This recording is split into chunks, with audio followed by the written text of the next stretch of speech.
In the unnerving domain of criminal trials, some perpetrators extend their callousness to the courtroom, leaving an indelible mark on the pursuit of justice. Story 1. Tyrell Webster in Cincinnati, Ohio. In the heart of Cincinnati, Ohio, Tyrell Webster faced trial for the brutal murder of Grover Cleveland Watson Jr. The courtroom became a theater where tragedy and criminality intertwined, leaving an indelible mark on the pursuit of justice. Webster's audacious behavior during the trial shocked onlookers.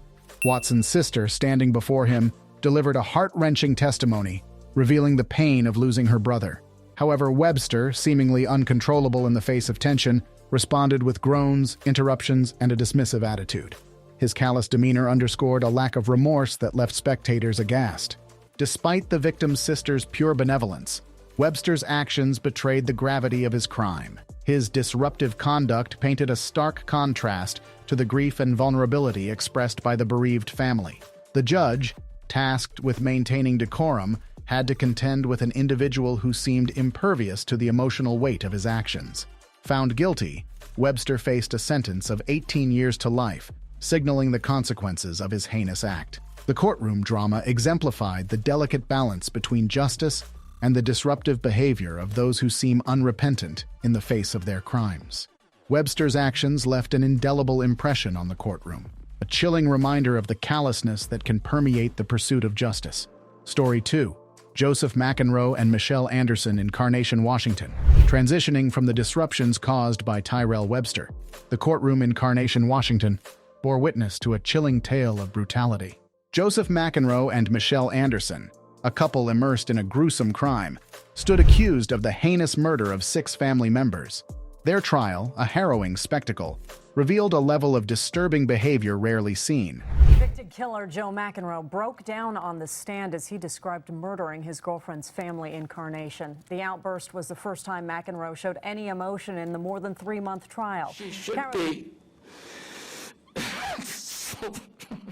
McEnroe, seemingly mentally unstable, displayed emptiness and laughed callously as he admitted to the cold-blooded massacre. The victims, all part of Anderson's own family, had their lives cut short over a dispute about money. As the courtroom unfolded, McEnroe's unusual demeanor included apologies, breakdowns, and a bizarre attempt to shift blame onto his girlfriend. Anderson, equally culpable, showed no signs of remorse. Their disruptive behavior in court, marked by laughter and mockery, left spectators in disbelief. The couple, acknowledging their guilt, chose not to contest the charges, accepting life sentences. Their disturbing actions within the courtroom mirrored the gruesome nature of their crime. This chapter in the annals of justice illustrated the profound impact of a crime so heinous that it tore apart a family and shocked an entire community. The courtroom, a stage for grief and justice, confronted the dark realities of a crime that defied comprehension. Story 3. Michael Swanson in Humboldt, Iowa. Emerging from the unsettling courtroom drama in Carnation, Washington, the setting now shifts to Humboldt, Iowa, where the proceedings expose the chilling demeanor of Michael Swanson. This callous murderer, responsible for the deaths of 2 gas station clerks, Vicky Bowman Hall and Sheila Myers, brought a different kind of horror to the courtroom. As the victims' daughters faced the man who had robbed them of their mothers, Swanson's lack of remorse became painfully evident. The courtroom, meant for justice, turned into a theater of insensitivity as Swanson exhibited a bizarre display of laughter while the families wept. His victims were defenseless women, shot deliberately during a robbery. Swanson's admission of guilt, combined with his eerie laughter, created an unsettling atmosphere in the courtroom. The daughters, grappling with the trauma of losing their mothers, were subjected to the heartlessness of a killer who found amusement in their pain. Despite the emotional testimonies, Swanson's demeanor remained unchanged. The court sentenced him to life imprisonment, attempting to bring closure to a community shaken by senseless violence. The chilling echoes of Swanson's laughter lingered, underscoring the haunting truth that justice, even when served, couldn't erase the scars left by a killer's heartless acts. Story 4. Louis Bracamontes in Sacramento, California.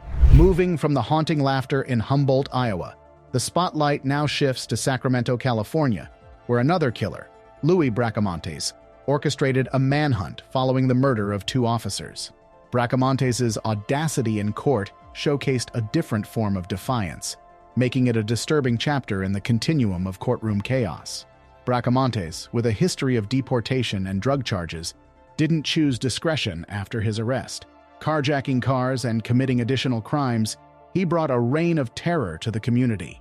His court proceedings, spanning 4 years, showcased an unsettling display of pretend laughter, smirking, and mockery. In an attempt to project confidence and indifference, Bracamontes sought to maintain a facade of control. However, his provocative demeanor only served to agitate everyone involved. Even as the victims' families sought justice, Bracamontes laughed in the face of the charges, attempting to project a big-shot persona. Despite his attempts to downplay the severity of his crimes, justice prevailed. Bracamontes received the death penalty recommendation. The courtroom, a battleground for the pursuit of justice, stood witness to the consequences that awaited a man who thought he could defy the system with a mere smirk. The gravity of his actions resonated, serving as a stark reminder that even in the face of brazen defiance, the wheels of justice continued to turn. Story 5. Dante Wright in Ann Arbor, Michigan. Transitioning from the courtroom chaos in Sacramento, California, the narrative now unfolds in Ann Arbor, Michigan, where Dante Wright's audacious behavior took center stage during his trial for the senseless murder of Jordan Klee. Wright's provocative actions further underscore the unsettling trend of killers disrupting court proceedings with their defiance. Wright's trial was marked by a disturbing display of defiance. His relentless smiling, laughter, and dismissive attitude towards the victim's family left a chilling impression. Despite the heart-wrenching accounts from Klee's family detailing the profound loss and grief inflicted by Wright's actions, he remained unmoved. In the courtroom, where the weight of justice hung heavy, Wright's provocative behavior tested the limits of the legal system. The judge, compelled to address the lack of remorse, pondered whether Wright's disruptive demeanor warranted a rejection of the plea deal. The unsettling laughter, shaking of his head, and refusal to acknowledge the gravity of his actions left the court torn between delivering justice and grappling with the apparent absence of remorse.